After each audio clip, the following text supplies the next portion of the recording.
A drawer slides open inside the Illinois State Museum. Steel rails, fluorescent light, the kind of room kept exactly 6 degrees colder than it needs to be. Inside that drawer is a small fragment of bone, petrous bone, from a burial at the Yoakum site in Pike County, Illinois. Radiocarbon dated to around 1300 AD, researchers ran the maternal DNA. And what came back belongs to a lineage called haplogroup X2A. If you've ever taken one of those consumer DNA tests and seen X2A sitting on your results page with no real explanation, keep that in mind. We're about to give you the explanation. Here's where it gets strange. The textbooks call this lineage rare, scattered, a curiosity. But this sample isn't scattered. It's sitting inside a population that history class taught us to think of in the past tense. The civilization that built Cahokia, the largest city north of Mexico before Columbus ever set sail, a city of over 10,000 people at its height, is usually described with one quiet word: decline, as if the people simply faded out like a signal losing strength. But this lineage didn't fade. It's still here, right now, in living people with names, with addresses, with families who have no idea their maternal line runs straight back into that drawer. And here's the part that should stop you. 800 kilometers south of that museum, in Winston County, Mississippi, there's a mound. The Choctaw Nation calls it Nanih Waiya, the Mother Mound. Their own oldest story says their people came out of that mound, not migrated to it, came out of it. A bone fragment in a drawer in Illinois, a sacred mound in Mississippi. 2 records kept by 2 completely different fields that nobody ever sat down and compared. If you've ever actually wondered where you come from, not the family story, but the real biological answer, then you're going to want to stick around for this one. Because what we're about to walk through goes a lot deeper than most people are willing to go. A lineage the field treated as a closed chapter, from a civilization the field treated as finished, is alive. It's named. It may be sitting in your own family tree right now, and almost nobody connected those 2 records to each other. Actually, hold on. Before we go further, I want to ask you something. If your family has a story about where your people came from, a story that doesn't quite match anything you've read in a history book, has it ever crossed your mind that the story might be older and more accurate than the book? Drop the region in the comments, because there's a real chance we're tracing exactly that lineage right now. Connect those 2 records, and the first thing you run into is a date that shouldn't work. Cahokia's population drops sharply around 1350 AD. That part is well established. The mounds stop growing. The city empties out. Every textbook agrees on that timeline. But the maternal lineages recovered from sites further down the Illinois River, sites that were occupied during and after that drop, show the exact same genetic spread as the earlier Cahokia era burials. Dr. Aaron Reynolds and his team looked at this directly. They sequenced mitochondrial DNA from 39 individuals at the Shield Cemetery in western Illinois, 17 from the late Woodland period, 22 from the Mississippian period that followed. Their results, published in the American Journal of Physical Anthropology in 2015, showed continuity, not replacement. The same people, before and after. What they found next changed everything about how that word decline should be read. Because if the bloodlines never broke, then decline was never describing the people. It was describing the architecture. The mounds stopped being built. The city stopped being a city. Those are facts about stone and earth and labor, not facts about who was still breathing. At a site called Janie B. Good near East St. Louis, burials laid down across centuries follow the same orientation, the same care, generation after generation. That's not a cemetery that got abandoned and then reused by strangers. That's a community bearing its own continuously for hundreds of years. So if the bloodlines hold, the real question stops being what happened to the Mississippians. it becomes something sharper. Which living nations have spent the last century being treated like the replacements for a people they were actually descended from? One genetic marker recovered from a Mississippian era site doesn't just survive the so-called collapse. It shows up centuries after it in a place the maps confidently mark as empty. That empty label has a problem, and the problem has a name you'll recognize: Hernando de Soto. In the early 1540s, De Soto's expedition moved through the southeast and wrote down what they saw. And what they saw wasn't empty. It was densely populated, mound-centered, politically organized chiefdoms with the same architectural signature, the same culture, that had defined the Mississippian world up north. This isn't just ancient history. Run the timeline forward from there. A mound-building, maize-farming society observed alive and functioning in the 1540s. And within a few generations, the documentary record starts calling their descendants something different. Not a civilization anymore.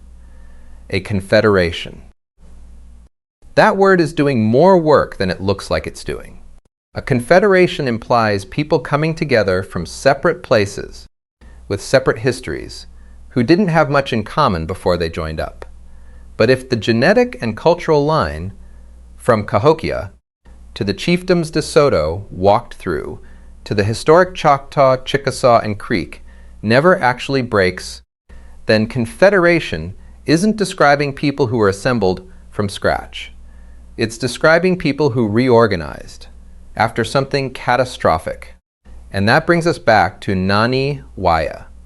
The Choctaw origin story doesn't say their ancestors traveled to that mound from somewhere else. It says they came out of it. Read on its own. That sounds like myth. Read next to the archaeology. A population describing its own mound building ancestors in the only storytelling form available to them, it sounds like something else entirely. So here's where we land. Two peoples that scholarship filed in two separate chapters, the Mississippians and the Choctaw, might be the same people. Filed under two different names by people who showed up generations after the story had already been told. Last time, we looked at the Gullah Geechee, a population assumed to be newly formed under slavery that turned out to carry direct, unbroken lineages straight back to West Africa. If that surprised you, hold on to that feeling, because what we're about to show you about the Choctaw runs on the exact same wire. And if either of those stories made you think about gaps in your own family's history, you already know where this is heading. So if the story being told now has a villain in it, the genetic record says it's the wrong one. For a long time, the villain was Cahokia itself. Environmental strain, overuse of the land, internal collapse. A civilization that supposedly failed under its own weight, sometime around the 1300s, long before any European ever set foot in North America. But here's what the genetics actually show. Brendan O'Fallon and Lars Fahrenschmitz published a study in the Proceedings of the National Academy of Sciences in 2011. And the data confirmed something specific. Native American populations across the Americas carry a sharp genetic bottleneck, a population crash, that lines up with the era of European contact, not with Cahokia's political decline 2 centuries earlier. A completely different event. 2 events, 2 centuries apart, folded together in popular memory into one vague word: vanished. And that word conveniently blurs which event actually killed people and when. De Soto's chroniclers described the Southeast as populated and thriving in the 1540s. By the time French colonists arrived in Mississippi in the late 1600s, the population in the worst affected areas had collapsed. By some estimates, 80 to 90%, within roughly 5 generations. 5 generations. That's the entire gap the word decline quietly compresses into nothing. So the civilization blamed for its own disappearance didn't disappear because of anything it did. It was hit 200 years later by something that came from outside. And the people written out of the story as vanished, they're the ones who lived through it. Survival, here, doesn't come with a name we can put on screen. The historical record doesn't go that deep. But it comes with something almost as personal, a lineage. That lineage is X2A, the same one we opened with, recovered from those Mississippian-era burials in Illinois. And it doesn't appear out of nowhere. Researchers studying the East St. Louis, Janie B. Good, and Yoakum sites placed X2A within a much wider pattern, one that's been documented for decades across Native American populations of the eastern woodlands and the Great Lakes.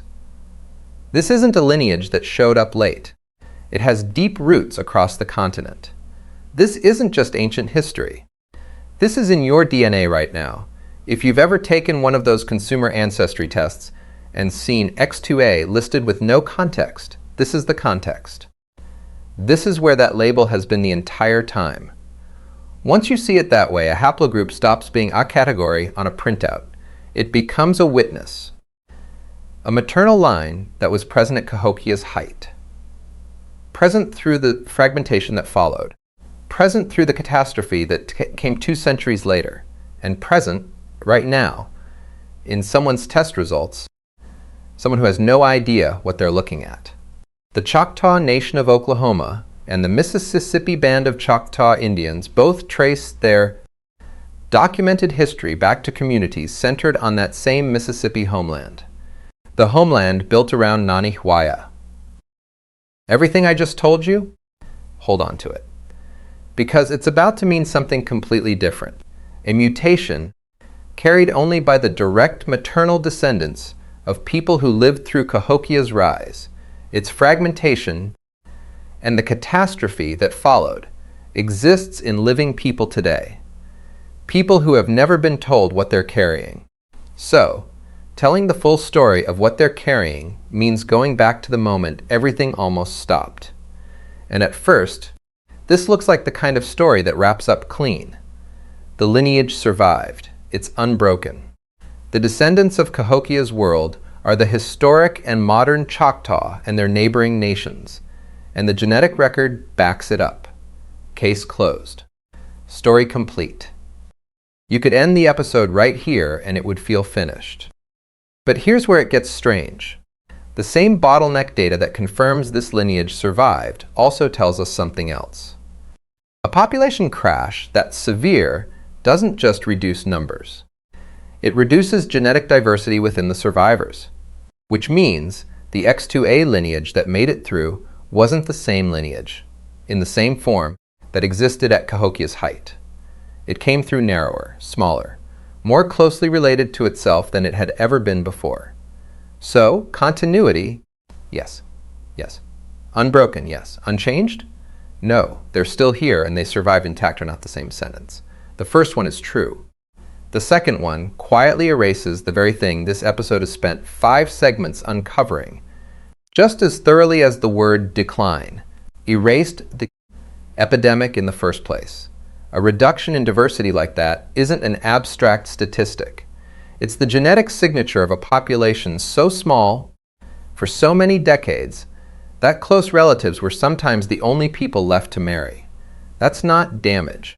It's a record, written into the DNA itself, of exactly what survival demanded. And here's the part that's harder to sit with. The data that could map this precisely, for specific southeastern nations, not just broad regional categories, barely exists. Decades have passed, and the genomic research focused specifically on these communities has, for the most part, simply never been funded. The gap isn't only in the historical record anymore. It's in the research being done right now. So what filled that gap instead? Something with a date stamped on it. 1830.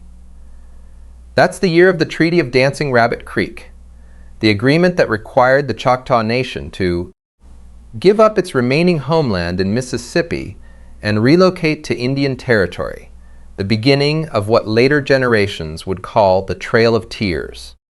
At the time, none of what we've just walked through existed yet. Not the child data, not the bottleneck study, not the continuity findings. None of it. the people making decisions about that land, and the people who would later write the histories explaining who had lived on it, had no access to any of this. Two facts. Same population, filed a century and a half apart by people who never read each other's files. And here's what that means, stated plainly. The framing of this civilization as vanished, whatever the intent behind it, was the exact framing that made it easier to describe a living people's removal from that civilization's own ground as something other than what it was. Because here's the thing. Nanih Waiya, the mound the Choctaws' own origin story names as the place their people came from, sits inside the territory ceded under that 1830 treaty. The mother mound and the land taken in the treaty are the same ground. So this stopped being a story about ancient ancestries a few minutes ago. It's a story about whether the ground a people's origin story names as theirs and the ground a treaty took from them were ever recognized as the same ground. The genetic record says they were always the same ground. The political one, for a long time, said otherwise. The civilization that was declared extinct to justify removing its descendants from their land was the same civilization whose descendants they were removing. Removing a people from the land is one thing. Removing them from the record is different, and one of those removals never fully worked. For generations, anthropology drew a sharp line between the Mound Builders and the historic southeastern nations, the Choctaw, Chickasaw, Creek, Cherokee, Seminole. Two separate subjects, two separate chapters. Even as evidence for continuity kept building, that line stayed in the textbooks far longer than the evidence justified. There's a reframe worth sitting with here. The old mound builder myth, the 19th century idea that some separate, vanished race built the mounds before Native Americans ever arrived, got debunked generations ago. Rightly so. But debunking that myth's racism didn't automatically restore the continuity the myth had also buried. Two errors, opposite in tone, identical in effect. One claimed the mound builders were a different, vanished people. The other, in correcting that, often stopped short of saying plainly, their direct descendants aren't Native Americans in some general sense. They're specific, living, named nations. The Choctaw, the Chickasaw, their neighbors, by name. And here's where this turns from history into something happening now. The Mississippi Band of Choctaw Indians continues to recognize Nanih Waiya as a site of origin and active cultural significance. And in 2008, after over a century under state control, that site was returned to the Mississippi Band. So this isn't only about correcting a 1,000-year-old narrative. It's about a correction that's still incomplete in institutions that exist right now, about people who are alive right now, on ground that changed hands within the last 20 years. A population whose descendants are named, federally recognized, and living on record right now has spent over a century being discussed. In museums, in textbooks, primarily under the name of the civilization they descend from, as if the two were strangers. They were never strangers. The only open question left is whether you're a stranger to your own line. If your family carries a lineage like X2A or any maternal line from the eastern woodlands, this last part isn't academic. Somewhere inside the documented spread of that lineage, there are people alive today, and maybe someone watching this right now, who carry a direct, unbroken line to the people who built Cahokia's mounds, who lived through the bottleneck that nearly ended them, whose own origin story names a specific mound in Mississippi as the place they came from, and who have never been told any of that. That collision we just walked through, the vanished civilization and the removed nation being the same. People isn't only about the Choctaws' relationship to history. It's about the relationship between anyone carrying this lineage and a story they were never told was theirs to carry. If this is the first time you've heard the words Nanih Waiya, that's not a gap in your education by accident, It's the same gap this entire episode has been describing. If you want to keep following that gap, there's another nation, another mound, and another silence waiting in the next one of these. So stay close. The mound was never the past tense. It was always the present tense, waiting for the rest of us to catch up to the people who never left it.